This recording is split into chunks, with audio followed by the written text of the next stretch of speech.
Hey guys, remember Awkward Season 5, Episode 15, The Friend Connection, and I was definitely looking forward to this episode. I've really liked the second half of the season so far. I've liked the way they've set things up, and especially last week's when, now that we have the context and we know everything that's going on and we know what all these characters have been through, for the past year, now we can really move forward. And that's exactly what this episode was about. This was definitely a filler type episode. Like, this definitely wasn't as plot driven as the other two episodes were. So I don't have a ton to say about this episode, but I am going to talk about the things I really liked and the things I really didn't like, because I was very divided with this episode. There were some things I really enjoyed about this episode and some things I really didn't enjoy about this episode. And I'm going to get into all those things I liked, what worked for me, what didn't work for me. But let's just get into this episode. And I gotta say, I think I have a better.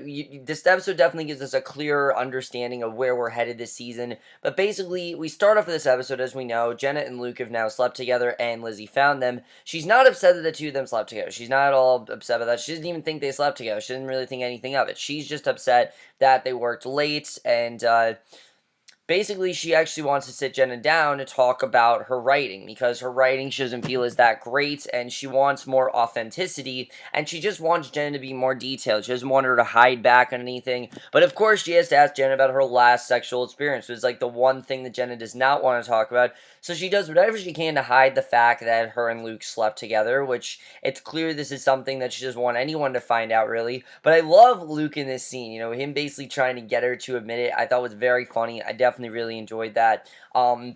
But then we get to Ophelia, who, as we know, is one of Lizzie's top writers. She's a huge fan of Ophelia. Ophelia's written this article about her boob size and how big it is, and it's like really effective, and she didn't really hold back, and that's exactly what Lizzie wants Jenna to do. And you really start to see that Jenna might be a little bit jealous of Ophelia, and honestly is kind of threatened by her, which I like seeing. I mean, Ophelia's not a character that has had a ton to do, but we've heard so much about her, and they're making her such a good character, and they're making her so interesting. You can understand why Jenna would be, I think, a bit threatened by her. I mean, Ophelia's just more liked than her, and I like the way that was done. I definitely really like that. And Jenna decides that the one thing she needs to try to do is maybe try to branch out more. Basically, by doing this, she tries to be friends with Ethan. That doesn't seem to work. He completely ignores her. He's literally like watching a video and tells her, "Oh, go." He's actually taking a quiz, and he's just like, "Oh, go away. I'm trying to take this quiz." And then Ophelia, she finds out that Ophelia has feelings for Ethan, even though he's gay. She doesn't care. She wants to be with him,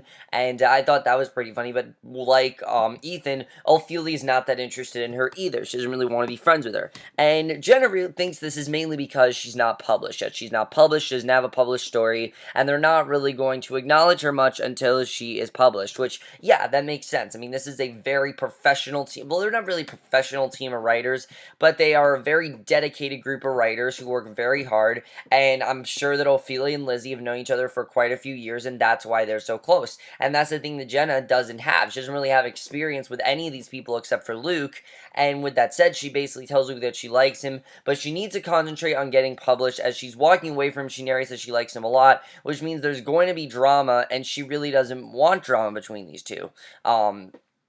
Basically, she decides that she needs to maybe get some, figure out what to do about her relationship with Luke. So she basically decides to call Tamara, but Tamara is way too distracted with trying to plan this birthday party for Sadie, which is what most of the episode is about, is Sadie having this birthday party, and she's having Sadie try on outfits, and basically, you can tell in this episode, this is definitely the episode where you start to see how distant Tamara and Jenna are becoming. And it's not necessarily her fault. Yeah, she kind of made it happen, but in many ways, I mean, this is the kind of thing that happens in high school. You drift apart from people, and that's exactly what's going on with Tamara and Jenna. They're drifting away from each other. They're not exactly friends anymore, and they're just not as close as they once were, and that's definitely what you see in this episode, which I thought was very well handled. But basically, when the party comes out, Tamara awkwardly invites Jen to be polite. She doesn't mean to invite her, but she figures, you know what, she wants to go, so she invites her. And Jenna shows up for Sadie's party, and she discovers that no one has shown up yet except for Luke, which is very interesting and very awkward, obviously, because she doesn't want anyone else there. So Luke tells, well, she wants other people there. She wants to talk to not just Luke. And Luke tells Jenna that he knew she'd be the only one to show up on time. He didn't like thinking about her waiting by herself. And the scenes between Jenna and Luke, I really enjoy. I thought they were very well handled. I definitely like the way this was done. What didn't work for me was this subplot with Jake and Allie. It just didn't do anything really. And Allie basically is trying to get drunk, have Jake be her bartender or whatever. I don't know, something about it. I don't really think they're putting Jake to as good use this season as they should be. Definitely they could be doing a lot more with him, and they're just not. They're not doing the greatest stuff with him. I want them to give more to Lissa as well. Lissa, though, definitely had more to do here, because Lissa's also starting to feel a bit distant. She's not really feeling like she's as close with Sadie anymore. She feels like Tamara's replacing her, and you definitely see that Lissa and Jenna are in different positions. The difference is that Lissa actually has this great life, and she's kind of moved on and things like that, but she also wants to be friends with Sadie, because, Sadie was her best friend, and Tamara was Jenna's, and they're both going through very similar situations, and I like seeing that. The other thing that didn't work for me was everything about Solly. Let's talk about Solly. This is Maddie's girlfriend. I hate this girl. I hate this girl. I'm not gonna sugarcoat things. I can't stand this girl. I want them to do whatever they can to get rid of her, because right now she's literally Eva 2.0. I mean, that's exactly what she is. She's way different than Eva, definitely. She's not as committed. She's not as emotional, but she's as annoying and makes me feel the same way I felt about Eva. This is a girl that whenever she comes on screen, I just want her to go away because she's ruining things. And this is a completely different girl from Maddie. This girl is into pranking. This girl drinks a lot. She's not really that romantic or anything. I mean, she really seems like a girl that doesn't take anything that seriously. And Maddie gets kicked out of the bar for fighting this other guy because he tries to come on to Solly. Solly tries to prank Jenna, and Jenna doesn't care. She's just kind of letting Maddie do his own thing, which I'm happy about. And Luke asks Jenna if she's going to follow him. Jenna realizes that for the first time, she doesn't feel anything for Maddie. Nothing whatsoever. Not love, not hate, just indifference. She asks Luke if he wants to leave with her, and she feels absolutely nothing. He's going to deal with it on his own. This is his girlfriend. He can control her if he wants to, but she has nothing to do with it. She doesn't have to do that. The other thing that they show in this episode is that Sadie wants back Sergio. As we know, she wants to do whatever she can to get back Sergio, and she basically she wants to invite him to the party. She thinks Sergio's shown up, but when she kisses this guy, it's not Sergio, it's this other guy that's coming on to her, and basically that's what happens there. Jenna tries to go to Tamara and Sadie, but Tamara's literally just talking to Sadie and not really acknowledging Jenna much at all, and Jenna feels really obviously upset because this is her best friend, and she's not really acting like her best friend. They've really grown apart, and Jenna doesn't really know what happened. I mean, remember, Jenna was cut off, she stopped using social media, and obviously it's really divided Jenna and Tamara. They really aren't acting like friends anymore as much, which I'm sure we're going to see more scenes of them as friends, but right now, at least, things are not good between these two, definitely. They're not really friends. They need to figure things out, and Tamara's moved on without Jenna. Jenna is kind of, she's moved on without her, but she kind of wants the same thing as high school, and that's not what she's going to get, clearly, which is sad, but I like that she has Luke. I like that Luke is sticking by her. I think Luke's always been a good guy for her, and especially this particular half of this last season, I think it's very good for her to be with someone like Luke. So basically, the club owner tells Tamara that her credit card was declined, that Tamara can't leave until she pays her, and Tamara's freaking out, obviously, because, she paid for all this, and she can't do that. So Tamara gives her a different card, and I don't know if this is showing that Tamara's going to struggle with money, but this is definitely very interesting.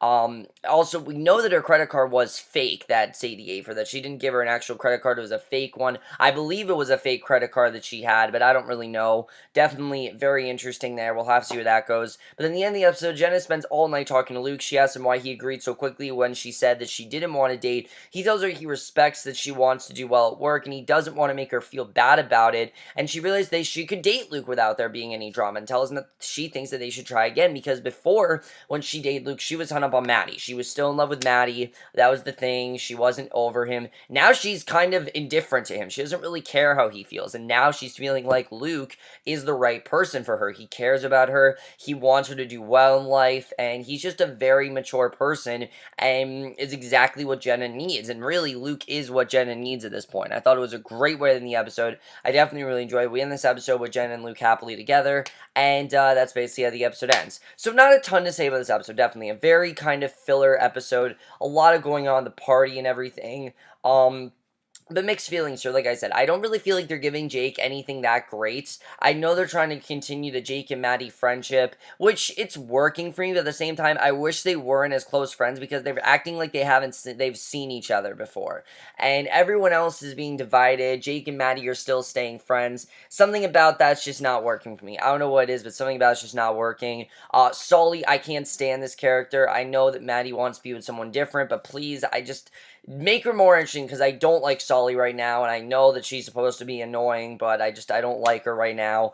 Jen and Luke, I think this is the perfect time for them to be together. I mean, really, she needs someone like Luke. Luke cares about her. Luke is not gonna just cheat on her. Luke cares about her work and everything. He's really the perfect guy to be with Jenna for Jenna to be with right now, and I definitely really did like seeing that. Jenna and Ophelia, she's clearly jealous of Ophelia. I think she's gonna try to get closer with Ophelia, but we'll have to see if that works out. We find out Ophelia is also gonna take out Ethan on a date, so I'm interested in seeing where that's going to go because it's clear that Ophelia does have feelings for Ethan, even though he's gay. She doesn't really seem to care, which I think is pretty funny that she doesn't really care how things go with Ethan, even though, she knows that he's gay. Um, Definitely, I think that's going to be interesting. But Tamara and Sadie, I mean, this is very interesting. The fact that these two are friends and the fact that she's kind of avoiding Jenna. I don't think she's purposely trying to avoid Jenna. I think she's just so wrapped up with Sadie, and there's so much more going on. They have so much more history that because of that, Jenna is no longer as close with her, and neither is Alyssa to Sadie. And it's a sad thing, but I think they kind of are going to have to face it. And I think as the season goes on, they're going to grow more and more distant. And it's sad, but again, like I said, that's kind of what happens in high school. It's not really either their faults. They went in different directions. They're in different places, and now they're just not best friends anymore. That's just how it is. And I like seeing that. It's a good way to show what realistically happens at the end of high school, and I definitely really like that. Bro, guys, really good episode. Really did enjoy it. Like I said, the Jake stuff, not a fan of. Not a fan of Solly either. But other than that, I thought this was a pretty solid episode. I definitely enjoyed it. I always enjoy when Awkward has these, like, party episodes. Let me know what you guys saw this episode. I'd love to hear your thoughts on it. We'll see you guys in my next video, which will be for Arrow, and we'll see you guys for that. Okay, bye.